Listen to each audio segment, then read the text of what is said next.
Good afternoon. I'm Beth Suarez, Director of Philanthropic Relations with GuideStar, and I'm happy to welcome you to today's webinar. I would like to start by acknowledging Network for Good, who is sponsoring today's webinar. Our sincere thanks to Network for Good. And a couple of quick housekeeping notes. First, we are recording today's webinar. We will be emailing the recording to all of you, along with a copy of the slides and a few additional resources that Amy will be mentioning during her presentation. This information will be emailed to you within the next day or so. Secondly, Amy welcomes your questions, and she's built time into today's session to answer them. To ask a question, please type your question into the question box in the control panel on the right side of your screen.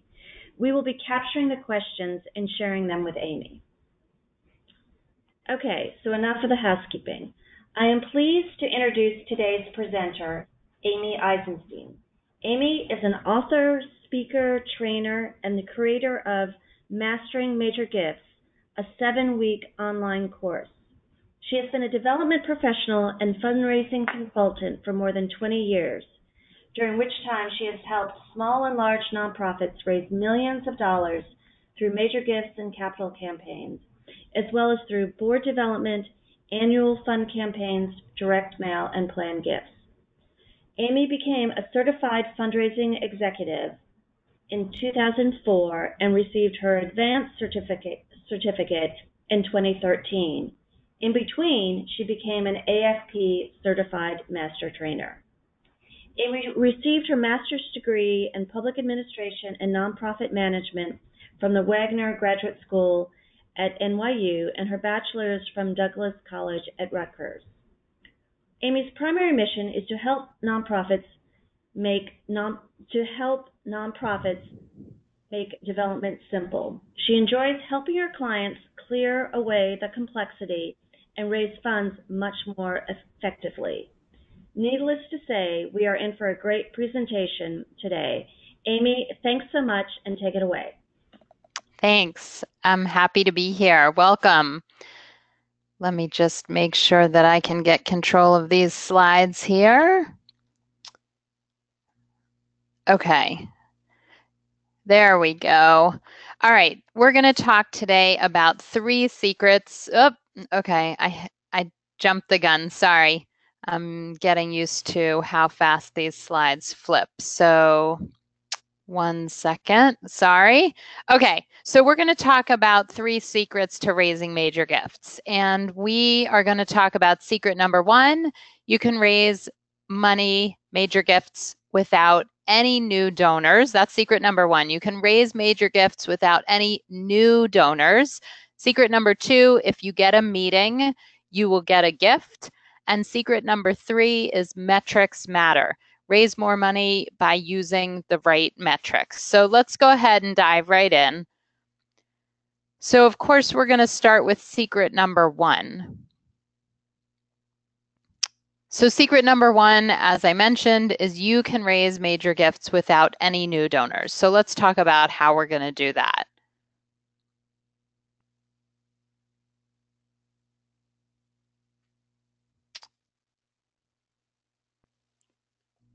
Sorry, these slides, I don't know, they're taking a long time to advance. Okay.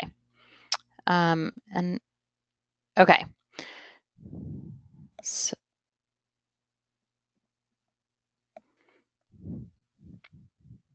okay. Amy, so yeah. I can't keep. Would it be helpful?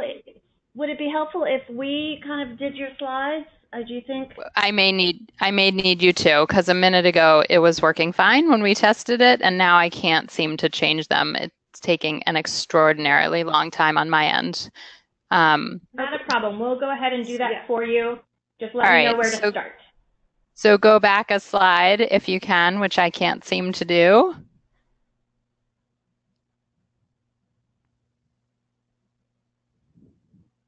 Okay. It's taking a long time on this end as well. Yeah, I don't know what's going on. Something's wrong with the slides. Okay, well, we'll just go ahead and do the best we can. Do you want me to? Well, all right. So we'll start with secret number one. Go ahead. We'll go to the first slide. And if it's taking a while for you two, then maybe I'll just take back control and we'll be patient with them, with our technology today. But okay, so first, we're going to talk about how you don't need any new donors to get started with raising major gifts. There's money in your database. So most development directors believe that they don't have any prospects or prospective donors in their database. For example, when I frequently get calls from development directors looking to get started raising major gifts or raise major gifts, and they want to know if I can help them find new donors. And what happens is that for the most part, they haven't even looked in their own database first. Most development directors think that they don't have any major gift prospects or there's nobody with money in their database. But experience and data tells us that that is not true, that there is money in your database. And when you start there, that is when you really start to raise major gifts. Okay, let's go to the next slide.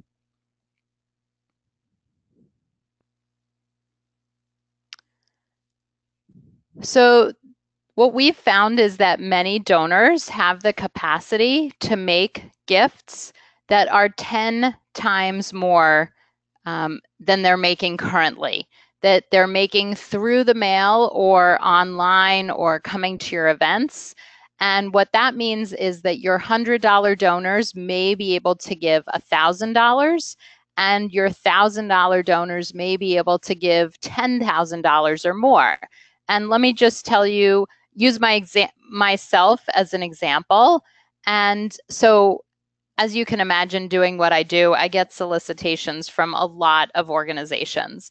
And so throughout the year, I give donations of $25, $50, $100 to lots and lots of different organizations. But if any of them were to come sit down with me and make a compelling case for support, in other words, tell me why they needed significantly more money, I could give $1,000 fairly easily. And that's to an organization that I'm just giving $50 or maybe $100 to. And so a lot of donors are that way. They're not going to give their biggest gifts through the mail or online usually. When it's an impersonal ask, it's just a bulk solicitation. You may or may not even be asking them for a specific amount. So they're just responding with a small gift. And so that's why we're going to talk about major gifts really starting in your database. All right, do you want me to try and advance the slides? Do I still have control if I try? Yeah. Yeah. Okay. We're okay on this end if that's all right. So okay. Thanks.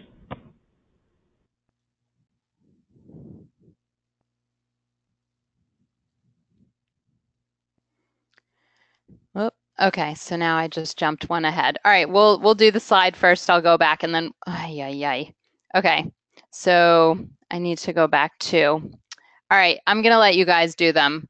I've tried to go back to now, and it jumped ahead on me. So we should go back to the slide right before the poll. There we go. So sorry, guys. I'm not sure why it's not working on my end. All right, so the point is that it's important to focus on major donors. One donor could increase your revenue by 10% or more. And here's what I mean by that. Let's say you have an annual campaign or a holiday appeal, a year-end appeal mailing that goes out and it generates about $100,000 if you're lucky, right? If that's the case and you find one major donor who gives you $10,000, that one donor increases the revenue from that campaign by 10% or more. So all of the mailings and the emails that you've sent out, it's wonderful. They're your base for support. And they are generating a certain amount of money. But then when you get into major gifts, they're the ones who can significantly increase your annual fund revenue, of course, capital campaign revenue if you're doing a capital campaign, but it really makes a difference in the bottom line. These people are the people who can make transformational gifts at your organization. And I would say that if you can increase your fundraising bottom line by 10, 20, 30% in a year, that's potentially transformational. So if this is true for one donor, just imagine what would happen if you had 5 or 10 major donors. We're not talking about hundreds, or certainly not talking about thousands of people. We're talking about raising major gifts with a small handful of people who can make a real difference at your organization. Okay, I think we're going to go to the poll now.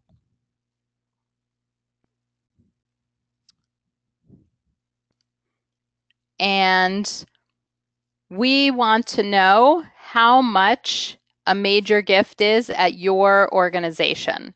So go ahead and type in either in the $1,000 range, the $5,000 range, or $10,000 and more. We just want to see what you consider a major gift at your organization. And it looks like the vast majority, 45, 46% people are still answering. Keep going.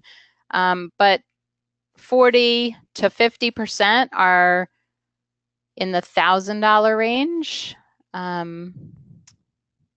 Okay, here we go. We're going to look at these results. 42% in the $1,000 range, 28% in the $5,000 range, and 30% in the $10,000 or more. Okay, good. So we're pretty evenly dispersed at this point. So I did a research project a couple of years ago now, and we looked at over 600 organizations that we considered small organizations, and we measured, we jumped ahead a few slides, so I think, is that the one right after the poll? And so, sorry, I lost my train of thought. So we did a research project and we looked at organizations that were 10,000 organizations that had budgets of $10 million or less, $10 million or less. Can you guys go back one slide to the ABC slide? So we looked at those organizations and they considered major gifts between $1,000 and $5,000. And so you guys are right in that range between $1,000, $5,000, and $10,000. But it is important to know if you are going to start raising major gifts, or if you're raising major gifts, it's really important to know what a major gift is at your organization. We're not just talking about $1 million gifts. We are talking about gifts in the $1,000, $5,000, $10,000 and up range. Okay, good. So in order to identify prospective donors in your database, we are going to look at donor identification, and we're going to use the acronym ABC, Access, Belief, and Capacity. And A obviously stands for access. That means who do you know? Who are you connected to? B stands for belief. Do they believe in your cause and your organization? And C, do they have the capacity to make a gift? Now, you may have seen this where A and C are reversed. A lot of my colleagues in the field use A for ability. Do they have the ability to make a major gift? And then C for connection or connectedness. And so they actually reverse A and C. I like to do it this way because what I find is that a lot of times when I'm working with board members especially, but organizations, when we're looking for prospective major donors, they will ask the wrong question first. And the wrong question first is, of course, who's rich? That's the question they're asking first.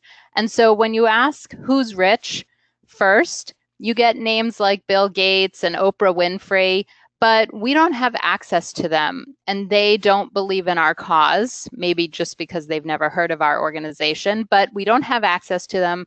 They don't believe in the cause and they're not good prospects. And the reason that we start in our database when fundraising for major gift donors is that we have access to everybody in our database, meaning we have their address, we have their email address. And we know that they believe in the cause at least enough to have made a donation. And so we have A and B covered. Okay, now let's go to the next slide.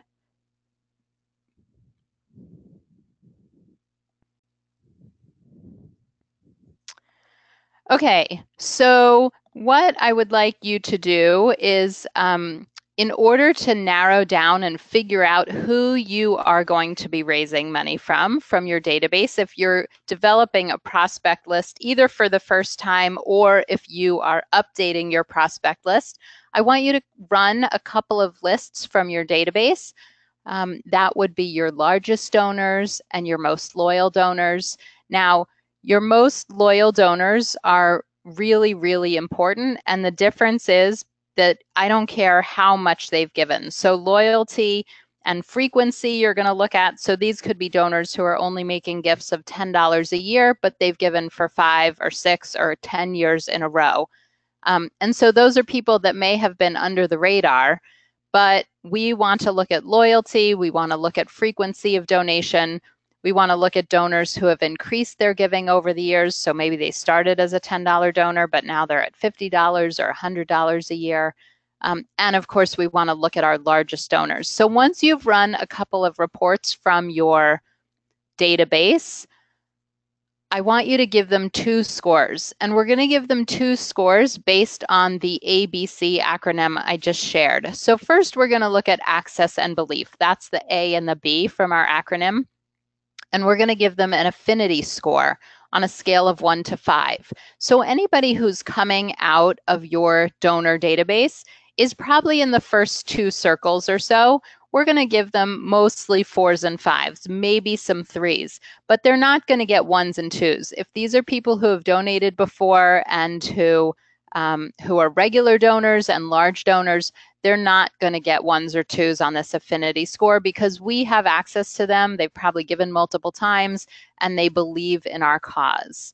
So we're going to give them a score of 1 to 5. Okay, next slide.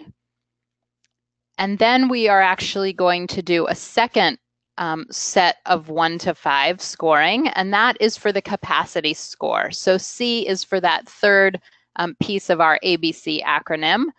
And we are going to try and figure out what we think that they could give in terms of a gift this year, if it's for your annual fund. And so we're going to score them on a scale of 1 to 5 a second time. Now, if you have had your list screened for wealth, you may have a good sense of what they can give. If you haven't had your list run through a wealth screening, then you have to go on what knowledge you have. So what kind of gifts have they made in the past? What do you know in terms of what gifts they give to other organizations? You may know that they give to the local hospital or your church or the theater or the alma mater. And you may know what they do for a living, what their significant other does for a living, things about their lifestyle and their home. So you're going to use some of those things to factor in and try and give your best guess as to what you think they might be able to give or what you might be willing to ask them for. And so now everybody on your lists needs a second score. And listen, this scale here is just an example. So if you are looking at this scale and thinking we don't have any we don't have any 3s, 4s, or 5s on our lists, then you can scale it back. And 1 might be under $500, and 2 might be $500 to $1,000, and 3 might be $1,000 to $2,500, and 4 might be $2,500 to $5,000. And so you can also, of course, scale this up. So if you're getting significantly larger gifts, you will scale this up. But you should have hopefully 2s, 3s, 4s, and 5s on those lists of people that are your biggest and most loyal donors. Okay, next slide. So now we're going to take our scores from all those lists and we're going to narrow it down to our best prospects so that we know who to focus on this year, because there really are major gift prospects in your database. But if you just ran the lists of your most loyal and largest donors and those who increased their gifts, you might have lists of 50 or 100 or 200 or 400 people, and there's no way, no good way anyway, for you to focus on all of those people. So we really want to narrow this down to a list of maybe top 20 that you're going to focus on this year. Now, 20 is the number of prospects that I recommend for people who are at organizations where they're responsible for everything. So if you're a development director and you're grant writing and event planning and marketing and database management and responsible for major gifts, then you should be starting with a list of 20 people. Because if you have a longer list than that, you're probably not going to get to any of them. It's too overwhelming. On the other hand, if you are a major gift officer and this is your primary responsibility at your organization, then you probably can handle a list of 75 or 100. Now, you might be surprised because you might have currently a list of 200, 300, 400 people, but we've found that's just way too many to focus on. You can't have meaningful relationships with all of those people. So we'll go to the next slide. So we're going to take the folks that we just rated on your lists, and we are going to give them our scores. So Sarah got a 4 in terms of access and belief, and a 4 in terms of capacity. Isaiah got a 3 and a 3, and Liz got 5 and a 2. Okay, next slide. So we'll put them on our chart here and we'll see where they land.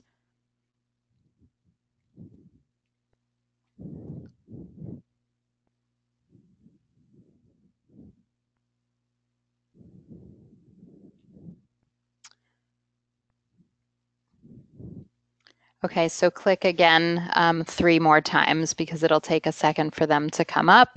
Okay, so Sarah, who had the 4 and the 4, is going to be in the best prospect. Isaiah is in the middle there. He's a good prospect, maybe not in the best prospects, and Liz also lands there. And so we know that first we're going to focus on Sarah, and once we get through our list of 20, then maybe the other 2 will be on our B list. Okay, next slide. So this is how we're going to get to our top 20 list of people that we're going to focus on and raise major gifts from. So our best major gift prospects are in our database. Okay, next slide.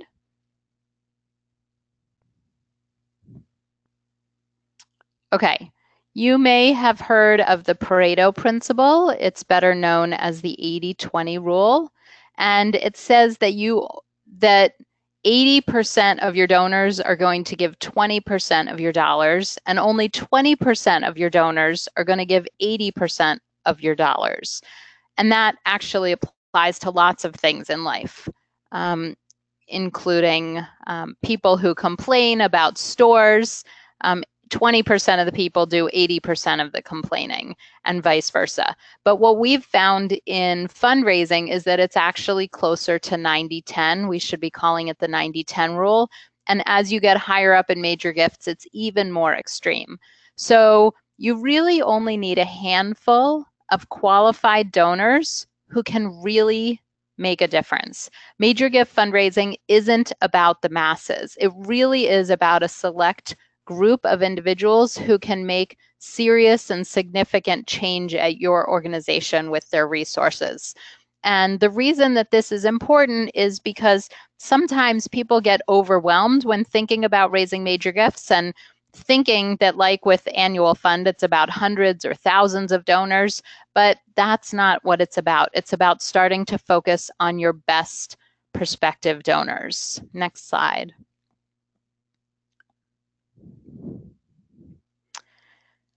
Also, I just want to reiterate that people aren't giving as much as they could for the most part, especially if you're soliciting them by mail and by email or for events. And when you sit down and make a compelling case for support with someone in a personal way, generally they can give significantly more because they're not stretching their gift through the mail. They're just not. And so think about it. If you have your top 20 donors, even consider doubling their gift, maybe not 10 times as I suggested earlier, but if they double their gift, think about that, what that does to your fundraising bottom line. Okay, next slide. Okay, so that's secret number one. You can raise major gifts without any new donors. They are hiding in your database, so it's just a question of going in and finding them. I find that too many people are convinced that their major gift donors are not internal, that they're looking elsewhere, they're looking outside, but really they are already supporters of your organization. Because if you go back to that ABC acronym, think about it, those with access and belief are already in your database. Okay, next slide, please. Okay, so now we're going to move on to secret number two. If you get a meeting, you will get a gift. Okay, next slide.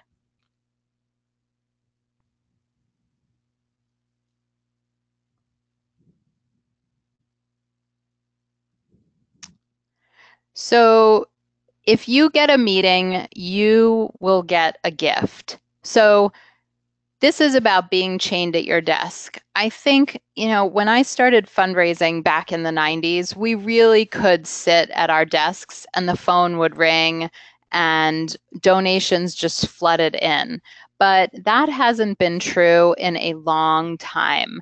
And so people have the mistaken notion that they can be at their desk and fundraise, but it's simply not true. Gifts are out there with individuals. They're not in here at your desk. And I know that you're swamped with work, but once you start getting out and meeting with people, you will really see a significant difference in terms of the money coming in. Fundraising is about relationships at its core. And so there's no way to really build relationships with people from sitting behind your desk. Next slide. Okay, we're at our second and final poll of the day. How many times per month do you meet with donors? So do you go out and sit down with donors over a cup of coffee, whether at their home or office or your office or at a coffee shop? How many times per month do you meet with donors? Less than 5, 5 to 10, or more than 10? So really it's about how many times are you getting out of the office and scheduling time to sit down and have a meaningful conversation with your donors or prospective donors. Okay, so it looks like we've got 72% saying that they're meeting with prospective donors less than 5 times per month, about 22% saying 5 to 10 times, and 6% more than 10 times a month. So let's assume there's 20 work days in a month-ish, give or take. So most people meeting, far less than one donor a week. All right, let's go on from our poll. But I think it's important to think about, if you're meeting with just a couple of donors a month or less, how many are you meeting with over the course of the year? Think about it from that perspective.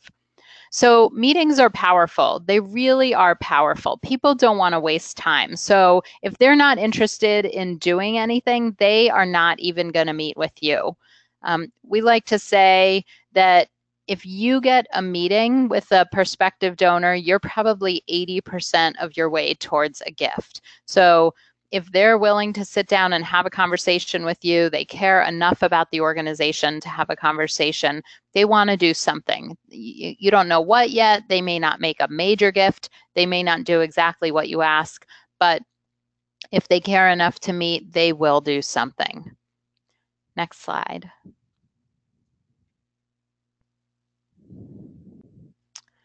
So a few months back, Rachel called me because her prospects wouldn't meet with her. And I didn't know Rachel. She called me up and said she worked at a small college and she was calling alumni and she wanted to take the dean out and meet with alumni. That was one of the things that she was charged with, but she was not having any luck getting people to meet with her. So I asked her to tell me exactly what she was saying on the phone to these folks that she was calling and see what that was all about. So she said that she would call up alums and say, listen, the dean, I want to bring the dean, or the dean wants to come meet you to tell you what's been going on campus and meet with you to update you about what's happening here at the college.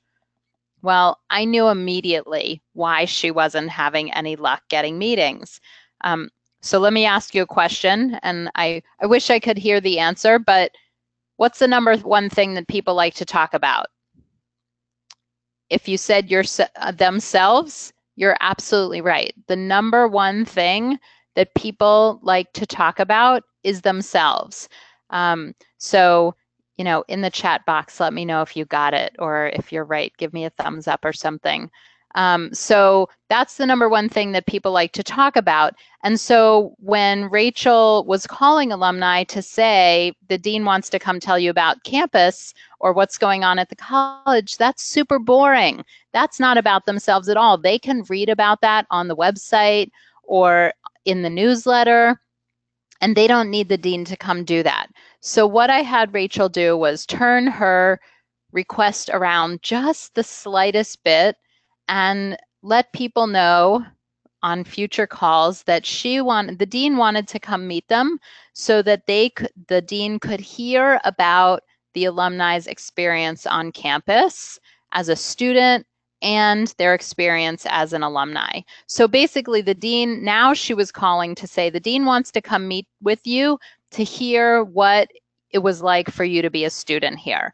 And then it's about the donor, it's about the alumni. Now it turns interesting to the person she calls, because there's no other way for the dean to find that out. I mean, obviously you could take a survey, but people love talking about themselves. So if the dean wants to come ask them about themselves, I mean, we're not going to put it this way to them, obviously, but then it becomes interesting. It's just one of those things. Okay, let's keep going. Okay, so one of the things that's important, secret number 2 is if you get a meeting, then you'll get a gift. And so we have to figure out how to get in front of people and how to meet with people, because if the way to get a gift is to get a meeting, we have to get meetings. So first, let's start with how not to get a meeting. So when you're calling up people on the phone, we don't want to offer to give an update about the organization. We don't want to say we're coming to say thank you, and we don't want to say we want to tell you about the organization, because they can read about the organization, they can get an update in our newsletters, on our website. It's just not that interesting. And if you say you want to come thank them in person, they'll just say it's not necessary. I got the thank you note. You can thank me over the phone. But that means that we don't get a meeting. So on the next slide, we will talk about what to say to get a meeting. Okay, so we have to get in front of them, because if you get a meeting, you're going to get a gift. And so we want to ask advice. We want to tell them, we really want to know how you feel about this organization and how we should better be communicating with our donors. You can ask, how are we perceived in the community and what should we be doing a better job of? So there's lots of different ways to ask for advice, and you tell them on the phone. You don't ask their advice on the phone because you want to get in front of them, but you want to tell them, I'd like to ask your advice. Could we spend a few minutes doing that? I also like to say I'm going on a listening tour, and so I'm meeting with our donors and supporters so that we can learn more about them. And you're going to ask questions like, what made you give in the first place, and what made you decide to continue to give? You also want to offer to keep it short and convenient, because nobody has a lot of time these days. And so if you can let people know that you promise not to take more than 20 minutes or 30 minutes at the most, and you'd be happy to come meet them at their home or office at their convenience, it's much more likely that you will get a meeting. Okay, next slide. and you want to prepare in advance. I will tell you that in all my years of fundraising, I have never had anybody pick up the phone that I was calling to meet with and say, "Oh my gosh, Amy, I'm so excited to hear you calling. Yes, I've been sitting here waiting for you. When do you want to meet?" That's never happened in all my years of fundraising. So instead, what is going to happen when you call to meet with people is that they're going to object. They're going to say, "I'm not that interested. I don't have time to meet. I don't have any money, or I already gave." And so these are all barriers or challenges that you're going to have when you call people to meet. And so you want to think in advance of what are you going to say when they say any of these things. And so if somebody says to you, "I'm not that interested," you can say, "I completely understand that we're not your top charity. However, you have been generous enough to give to us in the past, and I'd really still love to hear your opinion about how you make your charitable giving decisions. It'll actually help me a lot with other donors." So, if they say they're not interested, no time, everybody has no time. They're all busy. Say, "Listen, I really understand that. I will do my best to make myself available at your convenience. So just let me know what your schedule is anytime in the next 2 weeks. I can come to your home, to your office, early in the morning, later in the evening. Let me know and we'll make something work." Also, if they say no money, already gave, say, "Listen, I'm not going to ask you for a gift at this time." If they already gave, say, "Thank you so much. We truly appreciate it. That's actually why I'm reaching out to you, because you're one of our generous donors. And although I am looking for donors in the future, this meeting is not about asking for money. I'd really like to come get to know you. And so I will not be asking you for money at this time." So you need to write down all the objections that you can think of that you've ever heard, have responses so that you can push back. And listen, if they continue to object and continue to object, then you don't want to waste their time or yours. And if they won't meet, then it's unlikely they're going to give a big gift. So at some point, you do want to say, "Okay, thank you so much. We appreciate your support." But you do need to push back a little bit, because nobody's going to give you a meeting right off the bat, or not too often anyways. Okay, next slide. All right, so that was secret number 2. If you get a meeting, you'll get a gift. So you want to do everything that you can to get that meeting. Get out of your office, get out from behind your desk, and start meeting with your donors. Next slide. We're going to launch into secret number 3. Secret number 3 is metrics matter. You are going to raise more money by using the right metrics. So let's talk about what the right metrics are. Next slide. What you measure improves. So you can raise more by changing what you measure. And you know some of examples from everyday life. This is a picture of my Fitbit here. And when I am counting my steps, I take more steps, because if I know that I haven't gotten to my 10,000 steps, I'm going to go out for an extra walk. I'm going to run up and down the stairs. I'm going to get to my 10,000 steps, if at all possible, every day. But when I'm not measuring them, when I'm not counting my steps, when I'm not tracking them, I have no idea how many steps I've taken in a day. And I can guarantee you it's less than when I'm counting them. Same thing goes with calories, right? If we think about what calories we're eating, we are definitely going to eat less, because at the end of the day, when you're going for that late night snack, you are going to think to yourself, "Wow, I've already had my calories for the day." But if you're not counting them, who cares, right? All right, next slide.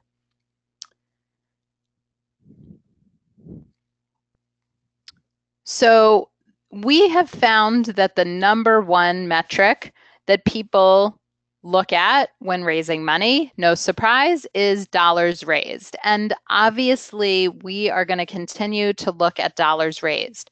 But I do want to share a story with you. And that is that in year 1, a development director raises 10 major gifts, has 10 donors, and each of them give $10,000 for a total of $100,000. And at the end of the year, they share this report with the board and they say, but they're only reporting on dollars raised, which is what the vast majority of nonprofits focus on and report on. And so they go to the board and say, we raised $100,000 in major gifts, and the board cheers and celebrates and everybody's happy. Well, the very next year, the same organization, 9 of those 10 donors don't give again. Only one donor, though, does give $100,000.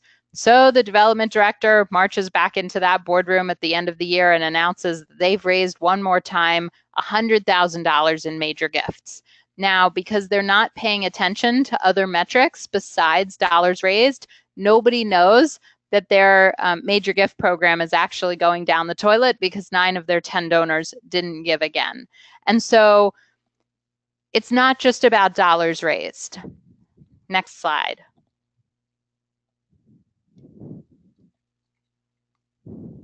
So we're going to talk about how to set goals. Obviously, you've heard this acronym before. SMART goals are specific, measurable, achievable, realistic, and timely. And before we get into how to set your major gift goals in order to keep your metrics, right? That's what we're talking about.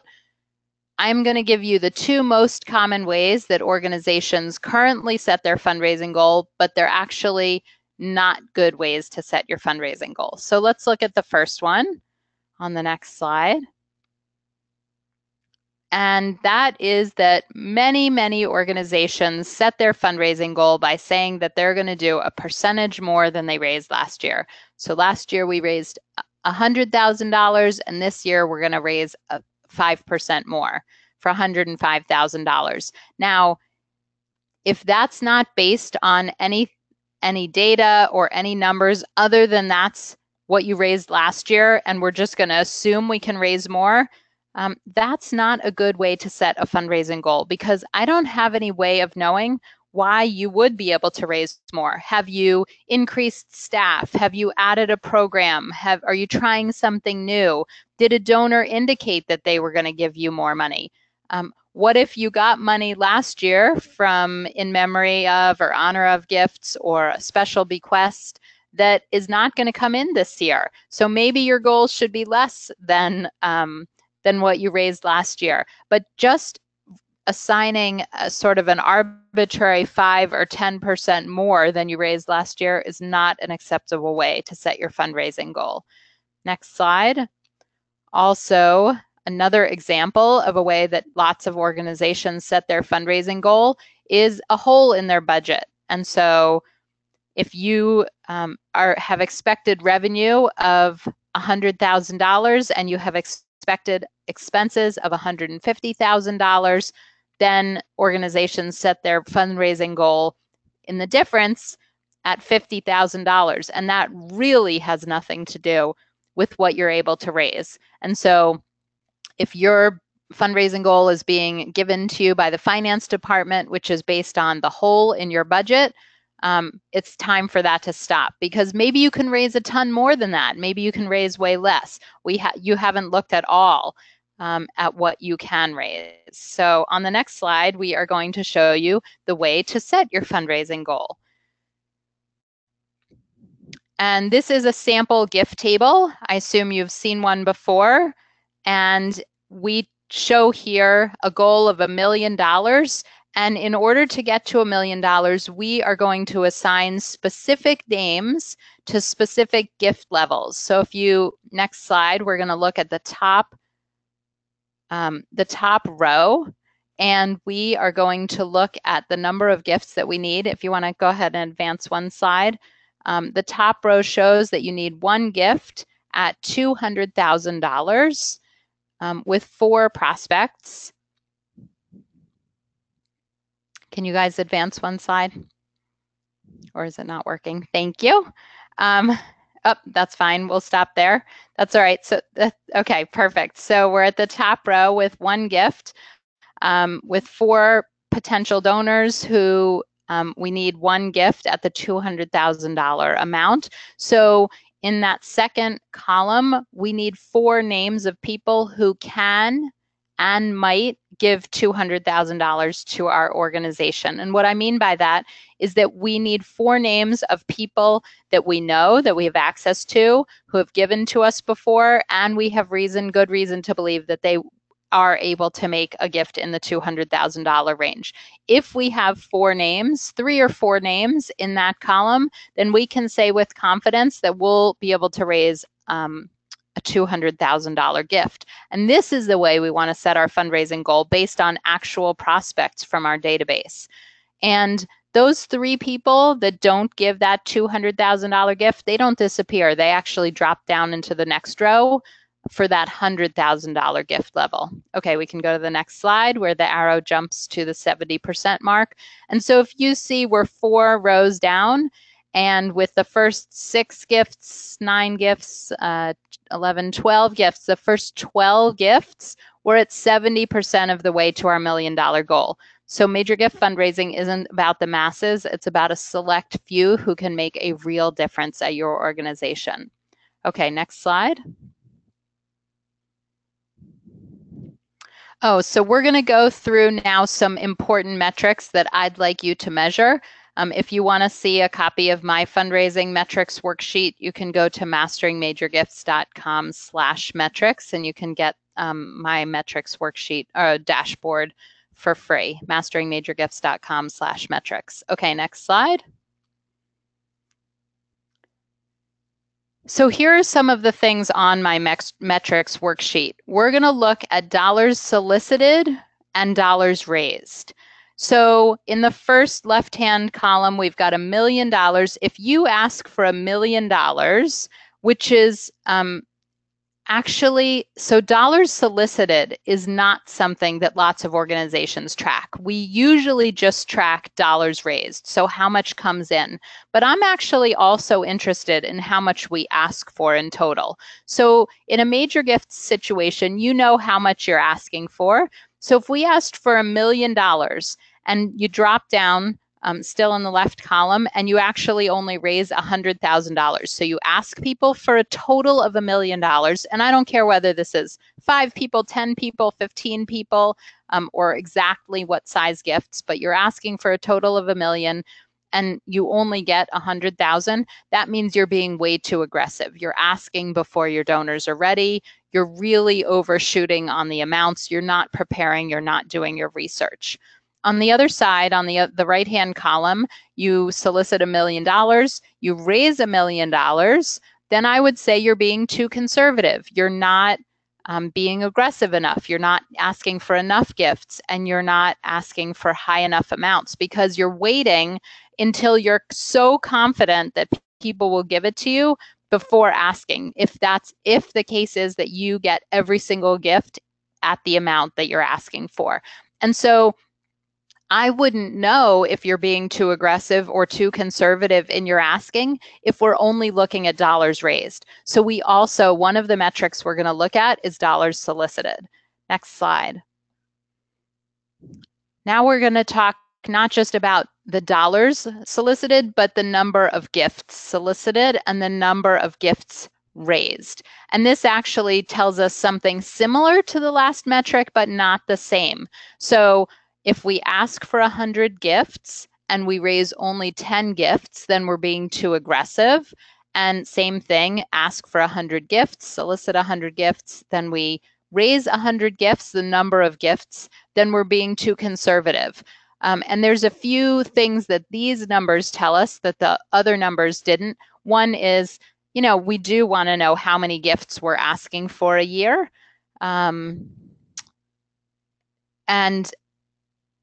And I just went blank, and it'll come back to me. So let's go on to the next slide, and I'll see if my brain regenerates what I was going to tell you about that.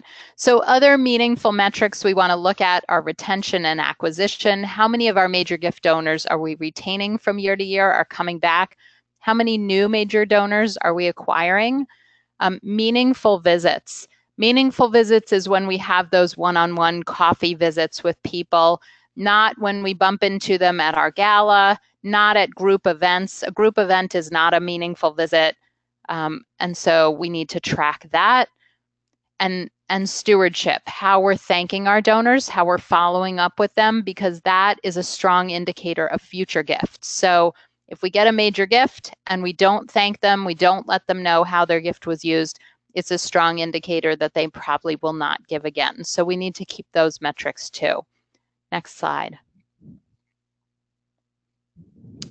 So we want to improve your routine. We want to measure those metrics. Next slide. We want to get you into a routine, into a habit. So call a donor a day.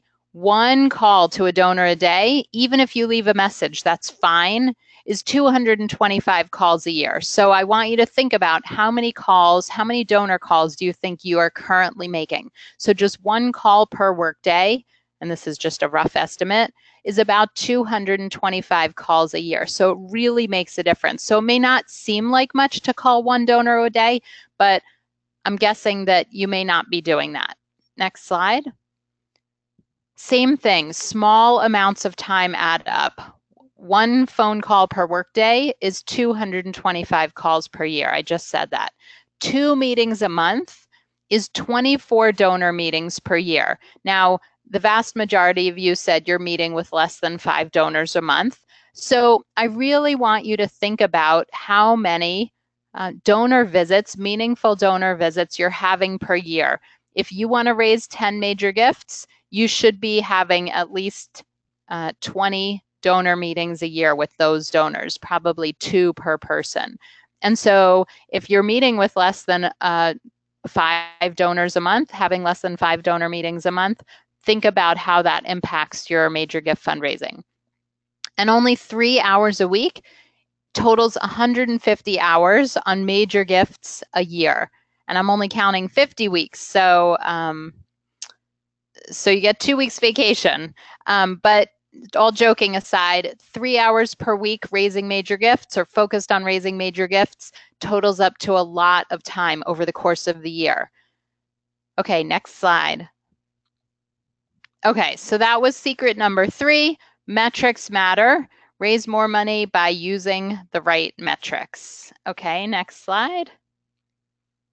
And so what we have covered, we have a few minutes for questions. Secret number 1, you can raise major gifts without any new donors.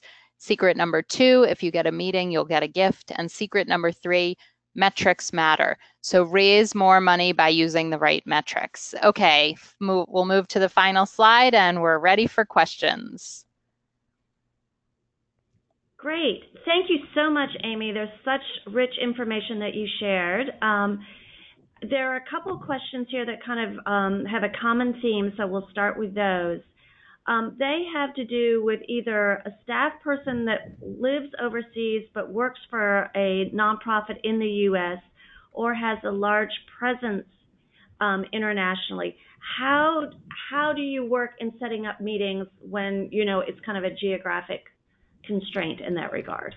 Yeah, well, 2 things. One is use technology to your advantage. So in those situations, I do count video chats. So if you're having a video meeting, and it's better than a phone call. If you can see somebody, it really does make a difference. And so setting up a video chat can count as one of those meetings. And even older folks know how to do this because they FaceTime with their grandchildren. They Skype with their grandchildren. And so the important thing there is to try and use the technology that they already have set up on their phone or computer. So don't make your donors learn something new. Just ask if they use any video chat systems and, you know, could you set up a meeting that way?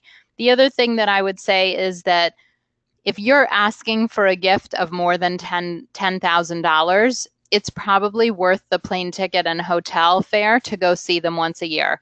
You know, international gets a little tricky, but if it's domestic, it's going to be less than $1,000 for your visit to them for one night and a plane ride. And so that's it's about 10% of what you're asking for. It's well worth the expense to go meet them once a year. And I would always remind my out-of-town donors that I'd love to see them when they're in my area and that I will go out of my way to see them. So, just quarterly ping them, remind them, say, hey, if you're ever in this, if you're ever in the Atlanta area, or if you're ever near San Francisco, even if you're an hour away, I'd love to see you. And I'll come to you when you're in my area. So anyways, those are the three things I would say to that. Great, thank you. So, the questions are like rolling in now, which is great. How do you know if you're in a sweet spot between setting goals too aggressive or too conservative?